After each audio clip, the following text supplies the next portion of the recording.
went by the book, you know what I'm saying? Went through the necessary things that they needed to go through, right? To, you know, end up with nothing but just a qualification or just a degree or whatever, sitting home, you know what I'm saying? And they cannot even get like, I don't know, some like super basic, some that's even less than what they're qualified for because of the rampant, you know what I'm saying, foreign nationals in this country doing what they do. You know what I'm saying? So I feel like this kind of situation more is affected, you know, it affects the third world countries, I'd say. You know what I'm saying? Countries that like got that third world kind of energy to it, right? I think that's what I want to say. That's the main reasons. And the political parties. Oh yeah, and I said all of that because, you know what I'm saying, the political landscape of such an environment, such a place, it gets fucked up. You know what I'm saying? It's just it's different that I see the younger aspects of society rising up to try and change these kind of situations. South Africa, bro, like come on, bro, like the younger generation, the Gen Zs who are, you know, just left in, you know, disadvantage, you know, in situations of disadvantage or whatever. Like those niggas just they're not doing anything about it. It's like it's victimization 101. They didn't respect, or they were not showing the much concern with the fear. Yep. So they were not able to provide what is the new growth strategy of country, where we will get the new jobs, and how our economic structure will be transformed. This brings echoes of the Arab Spring, when jobless youths rose up and toppled governments in the Arab world one after another. But the Arab nations back then were all run by authoritarian rulers. While Nepal had in 1991 transitioned from a monarchy to a democracy, with multiple parties competing in elections. But that just led to patronage politics. What does that mean? So they were just focused on the like rhetoric ideology. My ideology is better. The founder of my party were better. Okay. But despite that fact, what's important is that all major political parties had their sister organization in education sector, health sector, every sector of the society. So they were dominating each part of the society. And people needs to go to the political parties to get a better service from government. So, and I often call it particracy. This is not democracy. Those who were not particracy, right? Inside the political parties were dissatisfied with this structure. यस्तो गर न म video action भन्छु हैन बोतल एउटा बोतल एउटा मग and then the kitchen. So the ordinary young Nepalese are left to fend for themselves. Yeah. Gen Z newlyweds Ashish Katuwo and Prakriti Dungo started their bamboo handicrafts business online a year and a half ago. Oh, okay. They now sell directly to more than 100 customers in 5 countries. Nice. Let's push this. Yeah, I feel like slowly, and I feel like it's also a global phenomenon. The fact that everybody is now kind of forced into situations where they do have to be self-reliant. You know what I'm saying? And I'm talking about like as per like each family kind of thing, because, you know, political landscapes, you know, throughout regions of the world, it's like they kind of affect countries in the most negative ways, bro. Like political ideologies, you know what I'm saying? Political ideology warfares, you know what I'm saying? Things like that, bro. It's like politics are just like a net negative for me, like if you ask me, you know what I'm saying? Okay. But then at the same time, right, how can you not have politics when you have a whole bunch, like different types of people, like a variation of people that live within one region, you know what I'm saying? Because you get a whole lot of people from different tribes that live in one country, right, in one zone, right? Different of, you know, people of different ethnicities, different religions, different, you know, just ideologies, viewpoints in life. And so I feel like, you know, political ideologies and shit like that, right, and functions, right, you know, the function of things like a political like political party or whatever is to kind of, you know, maintain that kind of order, you know what I'm saying, by promising certain things, by promising to meet certain needs when it comes to, you know, certain people and shit like that, you know what I'm saying?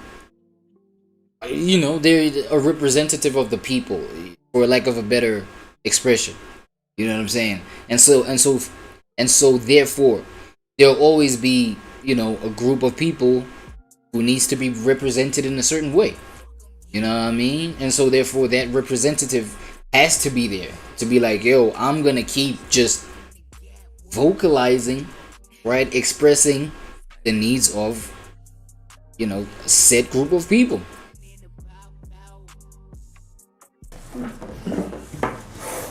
How does new people find us? Of course, they come from social media. We started our Instagram page, Facebook page, TikTok. So in a way, social media gave you the economic opportunities that the government was never able to provide. Yes, it did. Although frustration towards the government has been building among Nepal's Gen Zs for a long time, Yep. an attack on social media finally drove them to the streets. Whoa. On the 4th of September, the Nepalese government blocked access to 26 social media apps, Yo, 26? including Facebook, Instagram, YouTube, and China's WeChat, citing the tech firm's refusals to pay a digital tax in the country. We were so hopeless when all of That's this crazy. happened. We used to get more than 10 orders per day. It dropped down to 1-2 orders. So we got scared that if this goes on, that it will become difficult to repay our loan. So from individual point of view, when the government banned this, I'm not gonna lie, bro, this guy looks way older than Gen Z though. Are you sure this is Gen Z? You know, no zoomer or some shit like. Okay, my bad, my fault. I didn't mean to zoom into a man's face that close, but you know what I'm saying? Don't he look older than Gen Z, bro? social media, we felt like, okay, they are maybe trying to ban our freedom of speech. Maybe we are being more vocal on social media. Maybe that's why the government banned it. Maybe. That suspicion runs deep among Nepal's youths. Right before the ban, the hashtag #NapalBabies was trending in the country's social media space, used by Gen Zs to expose the lavish lifestyles of politicians' children. Oh my god, and that's always the case, bro. You see, that's the one darkest aspect of these politicians and somebody who's gonna be a representative of some sort of people. You know what I'm saying? It's these like kind of, why is it always the case that they just get caught with their pants down? Like regularly, dog. It's always a case of corruption. It's always a case of, oh my god, this guy was, you know, getting, you know, large amounts of money unnecessarily. You feel me? For the role that they're playing, right? It's like this shit is not even new. Like I promise it's not unique to Nepal, right? And that shit is annoying, bro. It's mad annoying, not gonna lie. They are spending a lot. Their life is extravagant. They go to France and so many places for vacation. Yo. They spend tons of money on Louis Vuitton. Whoa. I saw one TikTok video where one guy had made a Christmas tree of Louis Vuitton bags. Whoa. How can a normal person afford to buy Louis Vuitton? Yo, trust me. Trust me. Tap into the internet enough for you to be exposed to the West. And like, it's no shade or, you know, shystiness towards, you know, the Westerners, my Westerners out there. You feel me? I fuck with y'all that support me and shit like that. You feel me? It's love. And I just am a person of a curious mind. Like, I'm an open mind. I want to know what happens everywhere. You understand what I'm saying? So for me, like, even with these reactions that I be doing on my channels, right? I cover more things from over the seas. You know what I'm saying? From where I'm at. You know, because I'm just like fascinated.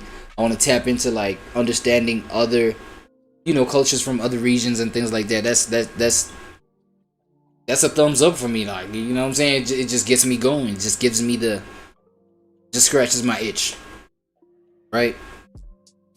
But yo, my people like this, it doesn't get any more normal than that.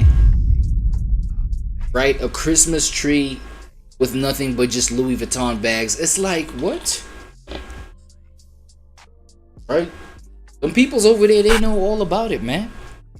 You know what I'm saying? I'm just like, yo, tap into enough of the internet for you to just like find that out, bro. That shit is like, yo, it's everywhere. Like, people are so materialistic, right?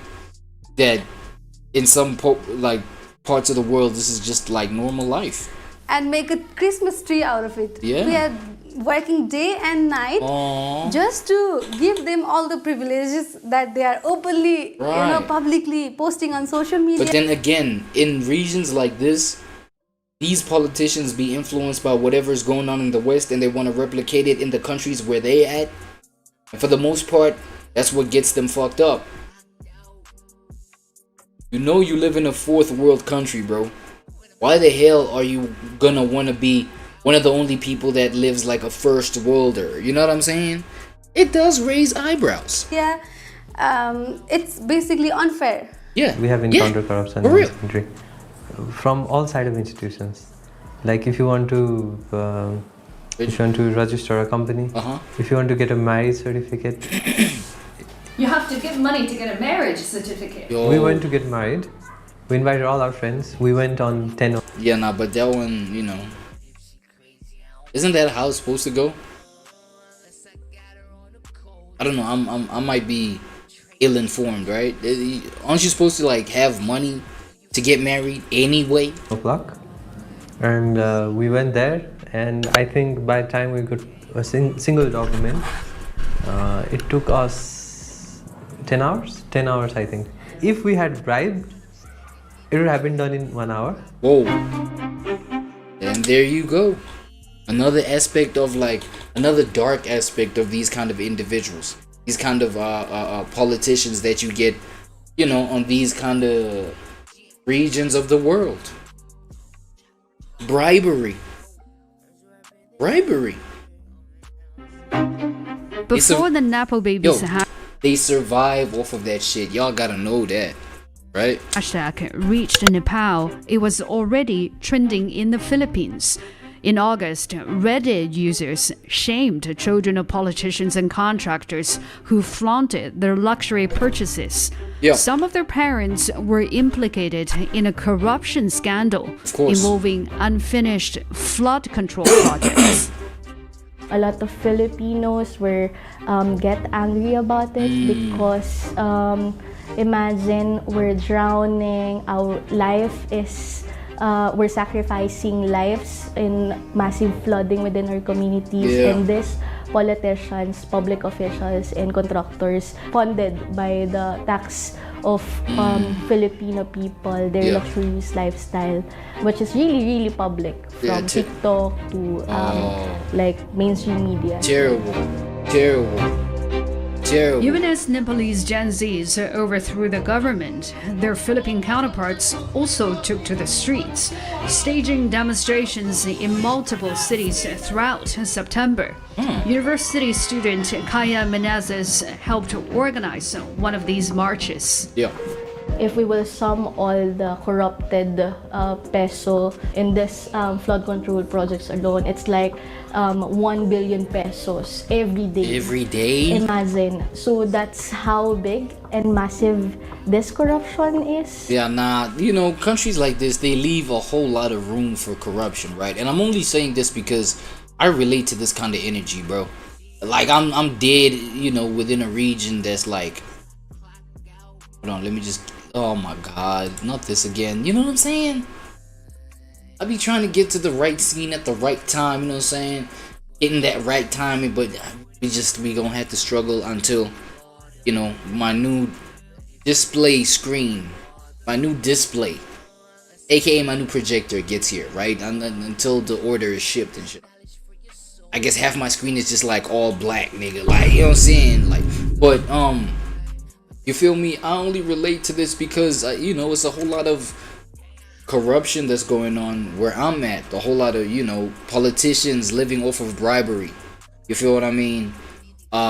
Living off of just like manipulating people blatantly to a point where like we can see your bullshit, buddy, but they still be standing on it. Them niggas got like, yo, the balls of these guys, right? Things like that. Things like, oh, favoritism, bro. You know what I'm saying? Things like lazy service delivery, bro. You know what I'm saying? Coming through and showing out only when what is that, election season is upon us type. You know what I'm saying? Just that whole fake little performative little thing. It runs rampant, especially in countries, third world countries. You feel what I'm saying? And there's sort of like this gap where it's like the people who are rich in these kind of countries are like super rich, and then, you know, middle class to like just lower people are extremely just like, you know, scraping by. Like the middle class is just, you know, scraping just to get by, and then, you know, you get bottom of the barrel, and this is just it. You know what I'm saying? The one thing that literally is taking me by, you know, is really astonishing to me is the fact that it's the youngins that are leading fights against these kind of things. That's crazy. That's crazy. Yo,